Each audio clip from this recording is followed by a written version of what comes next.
साथी शिक्षकों, हम सब उस पल को जानते हैं, है ना? जब हम क्लास में अपनी पूरी जान लगा देते हैं, पर कुछ हफ्तों बाद ऐसा लगता है जैसे स्टूडेंट्स को कुछ याद ही नहीं। तो आज हम एक ऐसी रणनीति के बारे में बात करेंगे जो इस मुश्किल से निपटने में मदद कर सकती है और सीखने को वाकई में टिकाऊ बना सकती है। ये है स्पाइरल सिलेबस। इसे अपने पढ़ाने के तरीके में एक छोटा पर बहुत ही पावरफुल अपग्रेड समझिए। चलिए इस पर बात करते हैं। हर टीचर इस सिचुएशन से गुजरता है जब कुछ हफ्ते पहले पढ़ाए गए टॉपिक के बारे में पूछने पर स्टूडेंट्स के चेहरे पर एक खालीपन दिखाई देता है तो सच में थोड़ा दिल दुखता है ना? ऐसा लगता है जैसे सारी मेहनत पर पानी फिर गया। पर सच तो ये है कि ये प्रॉब्लम स्टूडेंट्स की नहीं, बल्कि अक्सर हमारे करिकुलम के डिज़ाइन की होती है। सोचिए, जैसे आप एक ऐसी बाल्टी में पानी भरने की कोशिश कर रहे हैं जिसमें छेद हो। आप कितनी भी मेहनत कर लें, पानी तो धीरे धीरे रिसता ही रहेगा। हमारी ट्रेडिशनल करिकुलम डिज़ाइन भी कुछ ऐसी ही है।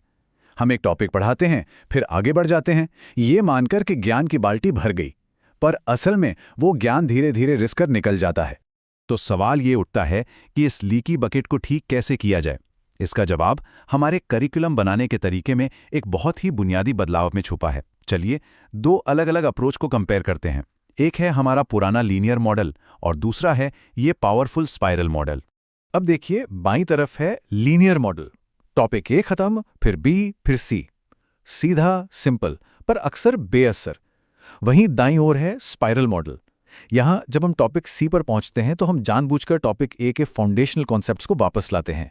और ध्यान दीजिए, ये सिर्फ दोहराना नहीं है, ये इंटीग्रेशन है। मतलब हम ये दिखाते हैं कि कैसे टॉपिक ए की बातें टॉपिक सी को समझने के लिए जरूरी हैं। इससे दोनों ही कॉन्सेप्ट्स की समझ और भी गहरी हो जाती है। तो स्पाइरल सिलेबस को ना एक म्यूजिकल पीस की तरह सोचिए।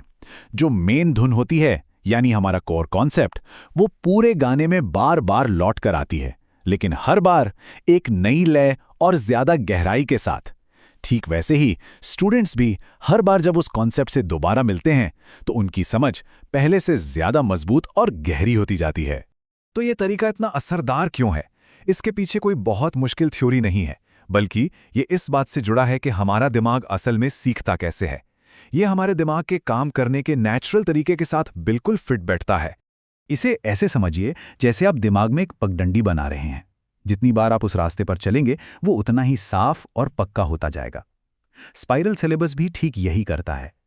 हर बार जब कोई पुराना कॉन्सेप्ट नए लेसन के साथ जुड़ता है तो ये दिमाग के उन रास्तों को और मजबूत करता है, जिससे जानकारी को याद रखना बहुत ही आसान हो जाता है।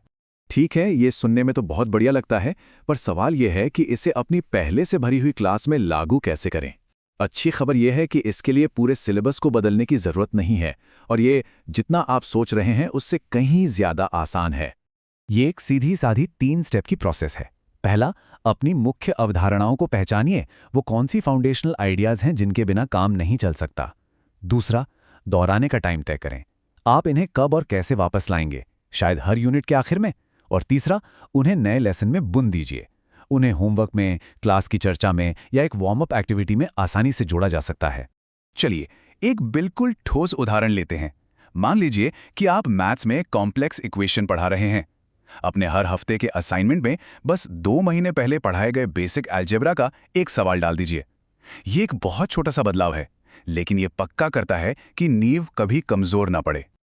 और इसका नतीजा, ये एक ऐसी रणनीति है जो न सिर्फ स्टूडेंट्स को सफल होने में मदद करती है, बल्कि एक टीचर के तौर पर हमारे काम को भी ज्यादा फायदेमंद और कम फ्रस्ट्रेटिंग बनाती है। ये हम सब के लिए एक विन विन सिचुएशन है। तो चलिए अब इन सारी बातों को एक साथ लाते हैं और देखते हैं कि इसका निचोड़ क्या है। हमारा लक्ष्य सिर्फ कंटेंट डिलीवर करने वाला बनना नहीं है, बल्कि सीखने का एक ऐसा माहौल बनाने वाला आर्किटेक्ट बनना है जहां ज्ञान न सिर्फ दिया जाए बल्कि उसे सहेजा और मजबूत भी किया जाए।